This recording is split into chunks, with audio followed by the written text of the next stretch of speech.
S Rawat को बताया था सड़क का गुड्डा। पीएम पर मंगलौर में गरजे राहुल गांधी, कहा मोदी कहते हैं राहुल सुनता नहीं है, मैं क्यों सुनूं उनकी। शिवराज सिंह चौहान पहुंचे द्वाराहाट, राहुल को राहु तो केजरीवाल को बताया केतु। मनीष सिसोदिया का आरोप, बीजेपी और कांग्रेस ने बारी बारी उत्तराखंड को लूटा। कल से शुरू होगा सुरक्षा बलों का मूवमेंट, 13,000 होमगार्ड पहुंच रहे उत्तराखंड। प्रधानमंत्री नरेंद्र मोदी गुरुवार को श्रीनगर स्थित एनआईटी उत्तराखंड के मैदान में चुनावी सभा को संबोधित करते पहुंचे। यहां उन्होंने गढ़वाली में अपना संबोधन शुरू करते हुए कहा कि बाबा केदार ने मुझे पुकारा है और मैं यहां सीधा चला आया। इस दौरान उन्होंने कांग्रेस पर सीडीएस जनरल बिपिन रावत के अपमान का आरोप लगाते हुए कहा कि जो कांग्रेस पार्टी कभी जनरल बिपिन रावत को सड़क का गुंडा कहकर अपमानित कर रही थी, वही आज उनकी फोटो लगाकर वोट मांग रही है। कांग्रेस के स्टार प्रचारक और पूर्व राष्ट्रीय अध्यक्ष राहुल गांधी आज हरिद्वार जिले के मंगलौर और अल्मोड़ा के जागेश्वर जनसभा करने पहुंचे। मंगलौर में राहुल ने पीएम पर गरजते हुए कहा कि प्रधानमंत्री नरेंद्र मोदी कहते हैं कि राहुल नहीं सुनता है, उनका मतलब यह है कि राहुल को ईडी और सीबीआई का डर नहीं है। साथ ही राहुल ने कहा कि मोदी सरकार 2 हिंदुस्तान बना रही है, एक अरबपतियों का और दूसरा बेरोजगारों का। वहीं जागेश्वर में राहुल गांधी ने कांग्रेस के 4 धाम 4 काम के वादे को पूरा करने का आश्वासन जनता को दिया। बीजेपी के वरिष्ठ नेता और मध्य प्रदेश के मुख्यमंत्री शिवराज सिंह चौहान ने इन दिनों उत्तराखंड में चुनाव प्रचार की कमान संभाल रखी है। गुरुवार 10 फरवरी को उन्होंने अल्मोड़ा जिले के द्वाराहाट में एक जनसभा को संबोधित किया। इस दौरान उन्होंने कांग्रेस के पूर्व अध्यक्ष राहुल गांधी को राहु और दिल्ली के मुख्यमंत्री अरविंद केजरीवाल को केतु बताया। कहा कि ये दोनों राहु केतु हैं जो उत्तराखंड के विकास को ग्रहण लगा देंगे। उत्तराखंड विस चुनावों के मद्देनजर पार्टियों के स्टार प्रचारकों का जमावड़ा इन दिनों प्रदेश में लगा हुआ है। कांग्रेस और भाजपा के अलावा आम आदमी पार्टी के बड़े नेता भी उत्तराखंड में हुंकार भर रहे हैं। इसी के तहत दिल्ली के deputy chief minister Manish Sisodia आज नानकमत्ता विधानसभा पहुंचे, जहां उन्होंने प्रेस कॉन्फ्रेंस कर बीजेपी और कांग्रेस पार्टी पर जमकर हमला बोला। मनीष सिसोदिया ने कहा कि बीजेपी और कांग्रेस ने उत्तराखंड में बारी बारी से 10-10 साल मिलकर राज्य को लूटा है।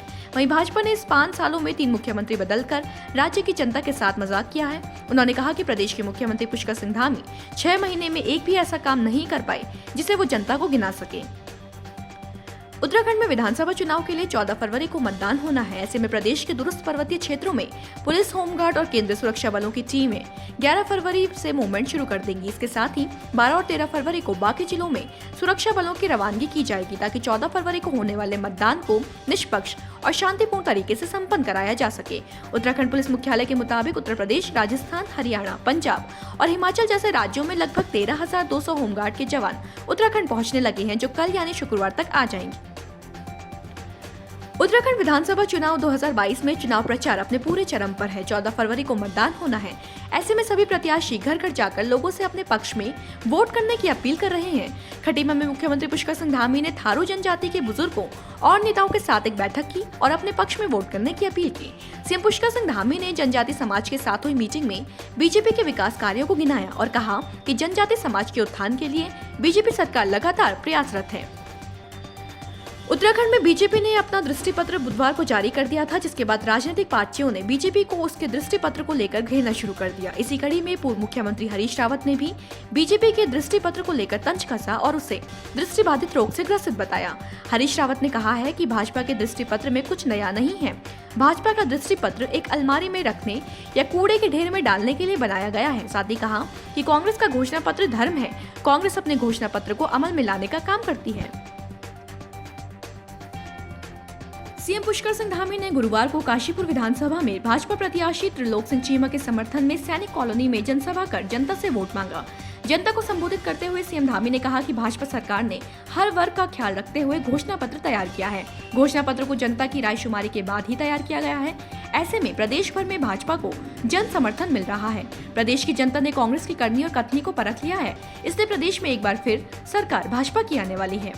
उत्तराखंड के चुनावी मैदान में गुरुवार को अपनी पार्टी का मोर्चा संभालने राजनीति की 2 फायर ब्रांड महिला नेता भी पहुंची, जहां एक ओर भाजपा की स्मृति ईरानी ने पिथौरागढ़ व भीमताल में केदारनाथ धाम के विकास को लेकर कांग्रेस पर जमकर हमला बोला, तो दूसरी ओर बहुजन समाज पार्टी की सुप्रीमो मायावती ने हरिद्वार में कार्यकर्ताओं और समर्थकों में जोश भरा। उत्तराखंड में सियासी माहौल गरमाने कल राजनाथ सिंह उत्तराखंड आएंगे। 11 फरवरी को घनसाली में रक्षा मंत्री राजनाथ सिंह और 12 फरवरी को यूपी के सीएम योगी आदित्यनाथ बौराड़ी स्टेडियम में भाजपा प्रत्याशियों के समर्थन में जनसभा करेंगे।